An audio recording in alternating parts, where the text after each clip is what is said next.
All right, so I've been going pacing back and forth, really analyzing what happened at the end of Sonic the Hedgehog 3 so I can talk about how it's going to go into Sonic 4.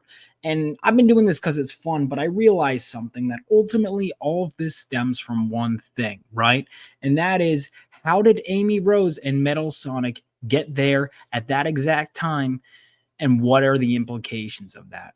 What do I mean by that? Well, what I mean is, okay, so I did my theory video. You should check it out. It's on my channel where I broke down a possible theory that I'll reiterate briefly in this video that kind of explains this. But to recap, spoiler alert for Sonic the Hedgehog 3. I assume, if you haven't seen it, go ahead and do so and then come back. But at the end of the movie, we have our first end credit scene wherein Sonic is continuing his race with Tails and Knuckles, and he overshot it and ended up in New York. So he's far away from his home, only for Metal Sonic to strike down, to appear and fight.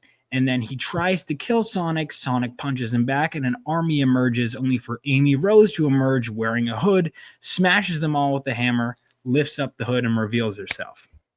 Okay, so there's a lot to take apart there, and all of it was intentional. Also, notice that they emphasize that the moon is now split. So, a lot of little things, but there was a lot of storytelling in here and a lot that's left to the imagination. You're supposed to be asking questions. They want this. It's very smart. So, okay, if it was one Metal Sonic, you could say, it's just one. They made one after the movie. Yeah, it's a little quick turnaround time, but it's not unbelievable. But to have an army of them says something. It says something about, well, how did they get that many that fast? It's kind of crazy, right? And then for Amy Rose to show up, what can we analyze from this scene? Let's really pick it apart. Okay, so Sonic is away. He's somewhere where I don't think he's ever been before. And that out of nowhere, Metal Sonics show up and Amy Rose show up. Why do they show up to this exact location at this exact time? Keep in mind, it's if they had attacked Sonic at the house, there could be a million easy explanations for that, right? Everyone knows they live there, yada yada yada. But he just accidentally went there. He wasn't even planning to go there. This wasn't a regular place he visits. And two different characters who he's never met before show up to ambush him or save him there. That says something. So, what does it say? Well, let's get into the theories. So, my first theory, right? Well, okay, sorry, let me back up for a second because I still want to talk about some other things. So, Metal Sonic clearly shows intent to kill Sonic. He wanted to basically obliterate him and kill him. Amy Rose shows that she is able to take out the Metal Sonics and save Sonic. Not only that, but the Metal Sonics show no awareness. While they're very focused on Sonic, there's no awareness of Amy Rose. She comes out with the hammer, smashes them all instantly. They don't even have a counterattack, which means they don't know that Amy is there. But Amy, if she doesn't know that they were there, she at least saw them before they saw her and acted quickly. So what does that say? Well, if you were to think about it like rock, paper, scissors, okay, maybe that's not an exact comparison because Sonic and Amy don't fight. Metal Sonic beats Sonic, but Amy beats Metal Sonic. Okay? So now we can start to pick apart. So one part of why that led me to the Terminator theory is because one, Sonic CD, which is the game that they first appear in, again, a deliberate choice in the filmmakers, has time travel. And so maybe they're taking that bit of it and saying, hey, let's do Terminator, let's do Days of Future Past, which I break down in my video. So maybe Amy was sent from the future by a resistance, and that future is run by Metal Sonic. So Metal Sonics are trying to kill Sonic in the past for whatever reason, and Amy is trying to save him. So that's still a possibility. That would also explain why they would both show up at the same place at the same time, kind of like the Terminator movies, right? Because one is there to counter the other. One is there to terminate, one is there to prevent the termination. There we go. Okay, some other thoughts. Well, Metal Sonic could theoretically sense Sonic everywhere. I mean, if he has the quill, maybe that's part of his abilities is he can always find Sonic wherever he is in the world. So maybe there's no time travel at all. And maybe Metal Sonic can just track him down and find him. Now, again, There's plenty of reasons you could come up with for how Metal Sonic is able to find Sonic, but the question becomes, how did so many spring up that fast? You could easily just say it happened. Or maybe, I don't know, there's some time travel involved. Maybe there's already a Metal Sonic that exists or is in the process of being created, but he sees Sonic as a threat to his future. And now that Metal Sonic has been created, I think when would be the perfect time to kill Sonic? Well, Sonic lives like, okay, so Metal Sonic was created, let's say he was created after the events of Sonic 3. Okay. Well, at that point, we have all the information from Sonic we need. Metal Sonic can keep living, and at this point in the timeline, now that they both exist, Sonic has outlived his usefulness to Metal Sonic. So Metal Sonic can travel back, kill Sonic at that point. There we go. Also, I think Gunn had control over it. Now, as for Amy, let's talk about her.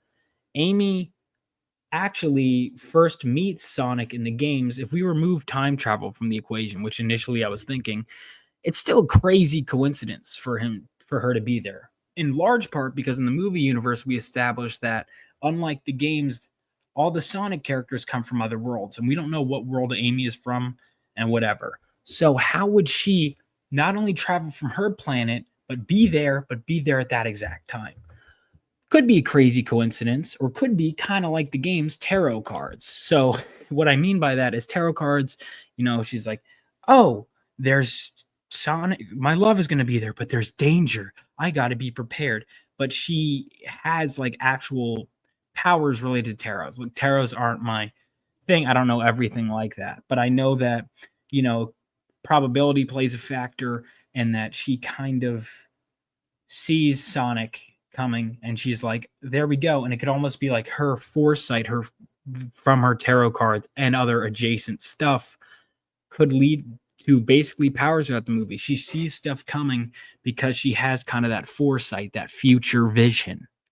And so she kind of knew Sonic is going to be here, but he's going to need my help.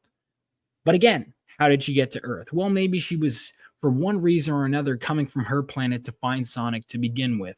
Maybe she didn't even know who Metal Sonic was. Or maybe she did and was tracking Metal Sonic down. She doesn't have to be from the future. The future I thought was actually, even though time travel is complicated, kind of the simplest explanation. But doesn't mean it is the only explanation. So let's say she's from the present. Okay. So, and let's keep running with the tarot card thing. Why did she come to Earth, right? Why is she looking for Sonic? Well, obviously she loves Sonic, but how could she love someone she's never heard of? Well, maybe she has heard of him. I mean, maybe the events of Sonic 3 kind of made Sonic more well known throughout the world. So maybe Amy found out through that way, kind of like how Tails became a fan in Sonic 2 and ended up finding Sonic. Amy might have gone on a similar journey. Similarly, and this is another thing, what if Amy already knew Sonic and was already looking for him? Because they're both hedgehogs, and we don't really know. I was watching the first Sonic. We don't know where Sonic came from before Longclaw took him in.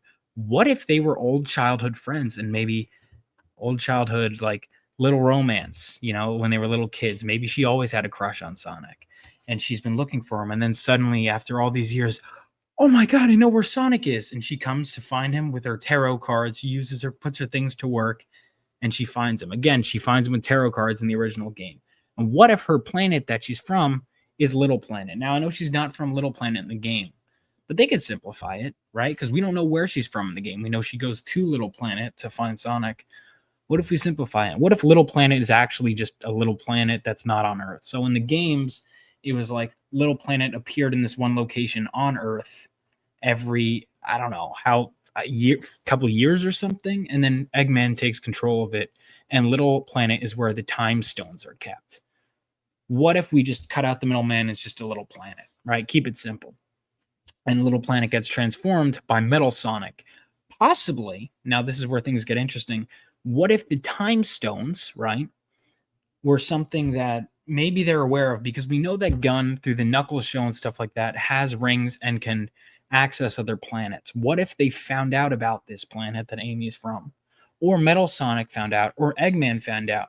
Point is, Metal Sonic has access to Gunn's information, access to Sonic's information, access to Eggman's information, Agent Stone's information. I think Agent Stone played a role, but stay on target. What if Metal Sonic, at one point when he breaks free, ends up escaping with one of the rings to Little Planet?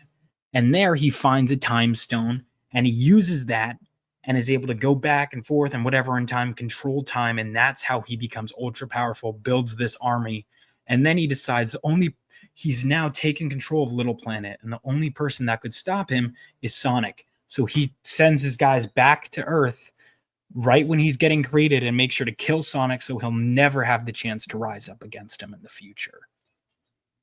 That could be cool. And Amy, of course, wants to stop that. So Amy could go back. So maybe Metal Sonic is like the only one time traveling in this movie. And then later on, if Sonic and Amy end up time traveling, the rules could be confined to Little Planet. Like you can only time travel within Little Planet. That would be easy. That would be easy to follow, self-contained. You could even cut out Silver and stuff like that. I think that could work. And maybe because Amy kind of had a survivor look, but then again, tarot card readers can wear a hood, right? Reader, hold on. Do they wear hoods?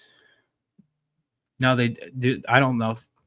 But all right, so there's a million reasons she could wear a hood. She could be from a survivalist future, or maybe she's wearing the hood because she's an alien who looks like a hedgehog with pink hair in New York. She's going to stick out with the sore thumb. So she's hiding kind of like how Sonic hid in the first movie until she could find Sonic. And now that she's finally found Sonic and she's alone in the woods and no one's around, there we go. Plus, Gunn is sending like Metal Sonics around, possibly, rounding out people like her. And so now she's extra vigilant. So there's a million reasons she could wear a hood. She could be from a dark future and then she comes to Earth and there's still a problem, or she could not be. Now, what if she has people on Earth like Cream the Rabbit or whatever? That we can get into in another video. There's a ton of stuff I want to get into in other videos. But basically, I think the more I'm leaning into other possibilities, it's definitely possible that she was tracking down Sonic. Possibly they were old friends. You know, they keep alluding back to how Sonic doesn't really know his past. Well, maybe he's even from Little Planet. You know, maybe he's even from Little Planet. Maybe that's why Metal Sonic finds it. He finds out where Sonic is from. And then he finds out, oh, there's other hedgehogs like me, like Amy. And maybe there's other animal characters like Cream the Rabbit or people like that. But we're getting off topic. Point is, I think Amy could have found him through tarot cards, through stuff like that. Through foresight, through stuff like that, through researching and searching for Sonic, Metal Sonic for any number of reasons, including from the future or tracking him down. Maybe Gunn sent him. Maybe they were already following him. And if anything, the fact that Metal Sonic is able to keep up with him proves how big of a threat he is. Because Sonic, Tails and Knuckles could not, but Sonic overshot all the way to New York from Montana, and Metal Sonic was able to keep up. That is scary. But there's a lot of implications in this scene. What do you guys think? Let me know in the comments below. Thank you guys so much for watching. Have a great rest of your day. Oh, and before we get into it, I am launching, by the time I upload this, my campaign for my comic book, Phenomenova Issue 2, is launching on a website called Fund My Comic. It will later be on Kickstarter and Indiegogo, but we're focusing on Fund My Comic right now. And if you haven't got it, you could also get the first issue readily available on my website, found right there we go here, rebeloasisstudios.com. You can also read the first 10 pages free on globalcomics.com. All those links are in the description below. But if you want to get both issues at once, you can. Thank you guys so much for watching. But basically, what my comic is about, to get into it, is it's set 20 years after World War III and follows the idealistic son of a war hero who strikes out to become a superhero. Issue 2 follows his training arc as one of the veteran heroes who fought during World War III, trains him. So it's going to eventually become a team book, but for now we're focusing on stuff. And if you like super speed like Sonic, you might like this comic. So check it out and let me know what you guys think. And until next time, leave your thoughts down below, and I'll be seeing you. Peace out.